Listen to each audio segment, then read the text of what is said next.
청취자분께서 매튜 헨리의 신명기 15장 주석을 보내주셨는데요. 오늘 이 내용을 좀 깊이 파보려고 해요. 이 고대의 율법 조항들을 읽다 보면 솔직히 좀 딱딱하고 우리랑은 상관없는 얘기처럼 느껴질 때가 있잖아요. 그런데 오늘 다룰 이 부분은 정말 놀라운 아이디어 하나에 집중하고 있는 것 같아요. 바로 리셋 버튼을 누르는 거죠. 리셋 버튼이라니 아주 흥미로운 표현이네요. 맞습니다. 빚이든 사람이든 심지어 가축의 첫 새끼든 이 본문은 주기적으로 모든 것을 처음으로 되돌리라는 일종의 신성한 초기화를 요구하고 있어요. 네, 바로 그겁니다. 그래서 오늘은 이 신성한 리셋이 당시 사람들에게 어떤 의미였고 또 오늘을 사는 우리에게는 어떤 생각거리를 던져주는지 함께 이야기 나눠보려고 해요.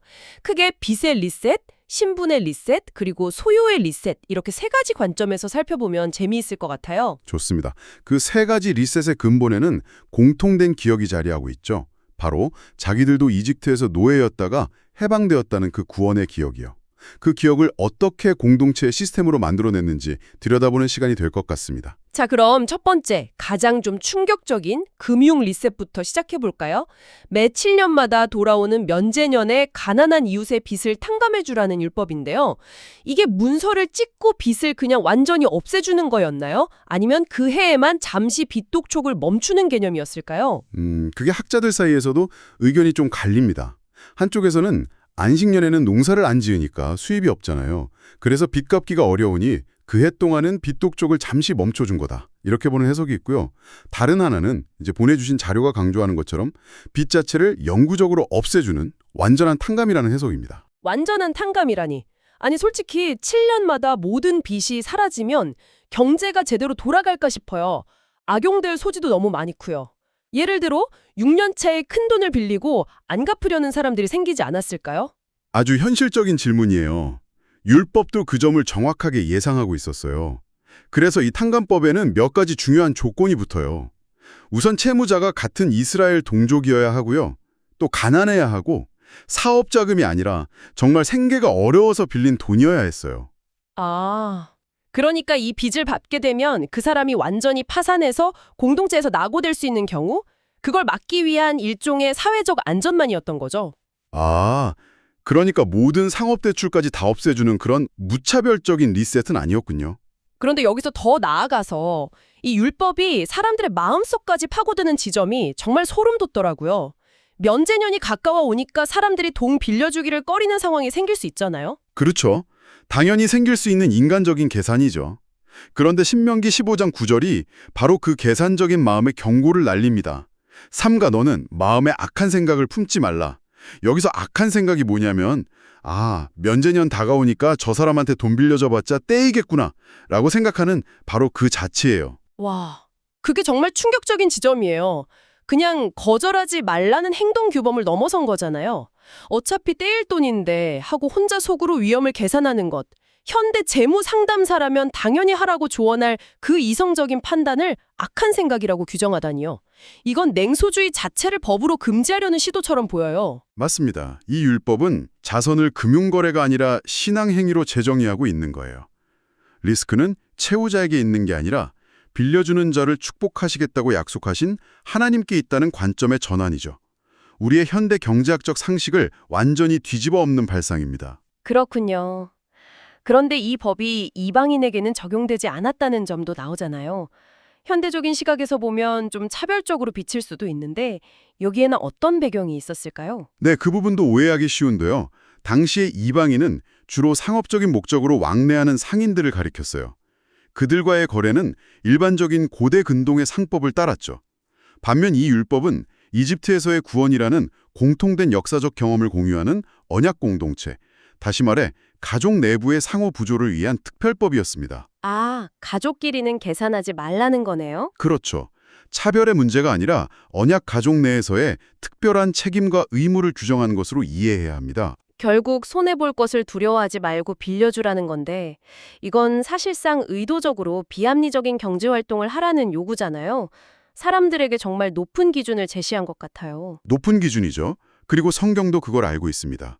그래서 악한 생각을 직접적으로 지적하는 거예요.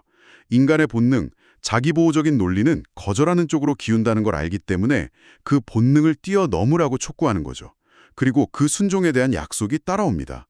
내가 하는 모든 일과 내 손이 닿는 모든 일에 내게 복을 주시리라. 주는 것이 잃는 것이 아니라 신뢰를 기반으로 한 공동체 전체의 번영으로 이어진다는 원리를 가르쳐주는 겁니다. 지금까지 금융 리셋에 대해 이야기해봤는데요. 이 리셋의 원리가 돈을 넘어서 사람의 신분 자체에 적용되는 걸 보면 더 깊어진다는 생각이 들어요. 두 번째 주제인 신분의 리셋, 히브리종에 관한 법으로 넘어가 보죠. 네, 이 법의 핵심은 간단합니다. 동족 이스라엘 사람은 6년만 종으로 일하고 7년째가 되면 무조건 자유인이 되어야 한다는 거예요.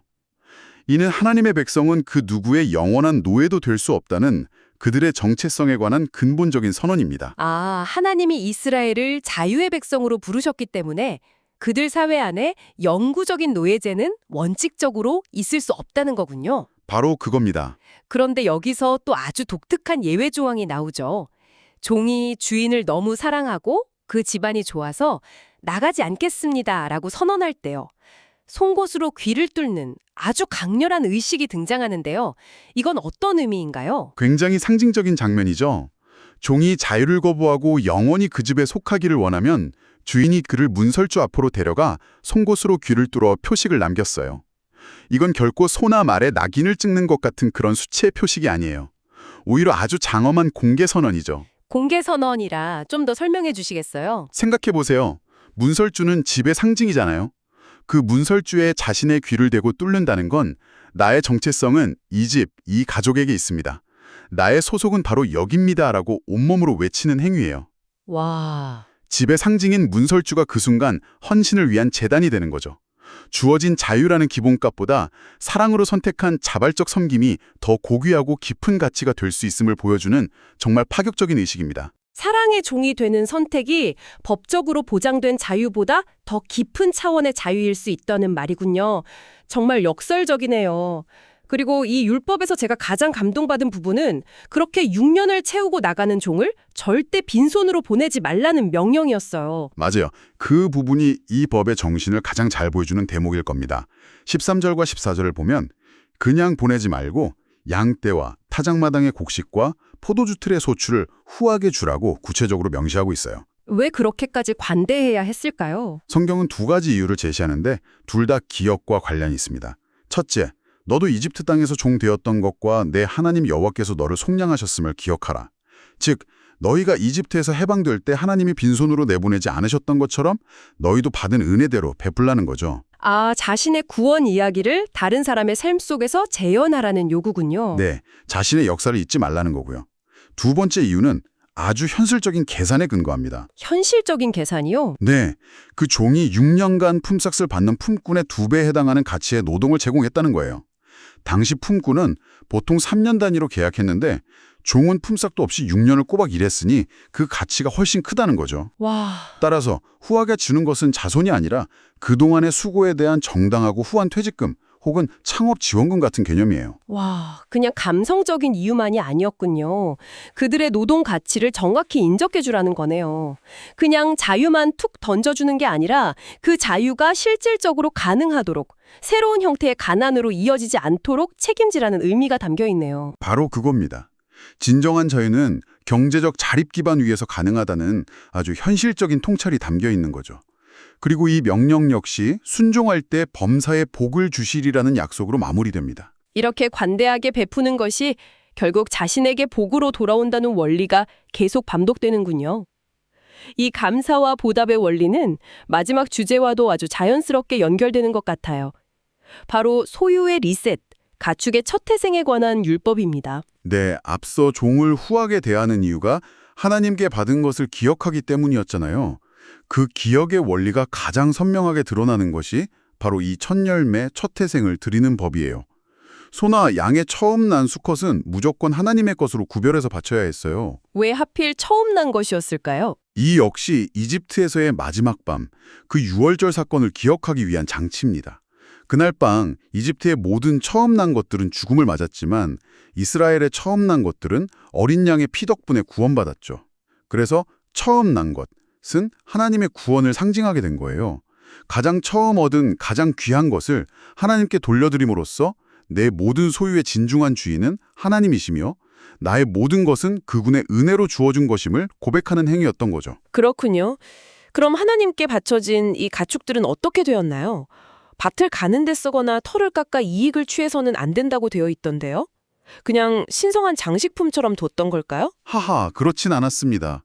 하나님의 것으로 거룩하게 구별되었기 때문에 개인적인 이익을 위해 사용하는 것은 금지되었죠. 그건 하나님의 것을 도용하는 행위로 여겨졌으니까요. 대신 이 가축들은 매년 정해진 성소에서 하나님 앞에서 온 가족이 함께 먹는 축제의 제물이 되었어요. 아, 제물이 되긴 하지만 그걸 다 태워버리는 게 아니라 같이 나누어 먹는 거였군요. 네, 그대 준 그대요. 엄숙하고 슬픈 제사가 아니라 기쁨의 축제였어요. 하나님께 드린 최고의 선물, 하나님 앞에서 그분과 함께 즐기는 거룩한 파티인 셈이죠. 하나님과의 관계가 의무나 두려움이 아니라 나눔과 기쁨에 기반하고 있음을 보여주는 아주 아름다운 그림입니다. 만약 처음 태어난 동물이 흠이 있거나 장애가 있으면 어떻게 했나요? 완벽하지 않은 첫 열매도 있었을 텐데요. 좋은 질문이에요. 흠 있는 짐승은 제물로 드릴 수 없었습니다. 제물은 장차 오실 흠 없는 구원자, 즉 그리스도를 상징하기 때문에 가장 좋은 것이어야 한다는 원칙이 있었죠. 자기 것을 아껴해서 일부러 흠 있는 것을 골라 바치는 꼼수를 막기 위한 것이기도 했고요. 그럼 그 흠 있는 가축은 그냥 버려졌나요? 아니요, 낭비하지 않았습니다. 제물로는 드릴 수 없지만 집에서 일반 고기처럼 잡아서 먹을 수는 있었어요. 정결한 사람이든 부정한 사람이든 모두가 먹을 수 있었죠. 다만 여기서도 오직 피는 먹지 말고 물같이 땅에 쏟으라 하는 명령이 또 한 번 강력하게 반복돼요. 아, 생명은 하나님께 속했다는 대원칙은 어떤 경우에도 흔들리지 않았던 거죠. 이 모든 율법들이 오늘 우리에게는 어떻게 적용될 수 있을까요?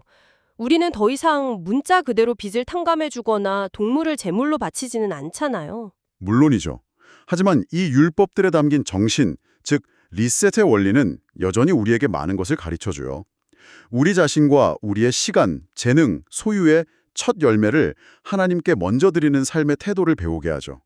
내게 있는 모든 것이 당연한 내 것이 아니라 하나님의 선물임을 인정하고 그것을 이웃과 나누고 하나님께 영광 돌리는 데 사용할 때 진정한 복이 임한다는 복음의 원리를 발견할 수 있습니다. 오늘 신명기 15장을 통해 빚의 굴레를 끊는 금융 리셋, 사람을 해방시키는 사회적 리셋, 그리고 첫 서산을 드리는 영적 리셋에 대해 이야기 나눠봤습니다. 이 세 가지가 모두 과거 이집트에서 종되었던 자신들을 구원하신 하나님의 은혜를 기억하는 것에서 출발한다는 점이 정말 인상적이네요. 맞아요. 그 기억이 없으면 이 모든 율법은 그저 부담스러운 짐이 될 뿐입니다.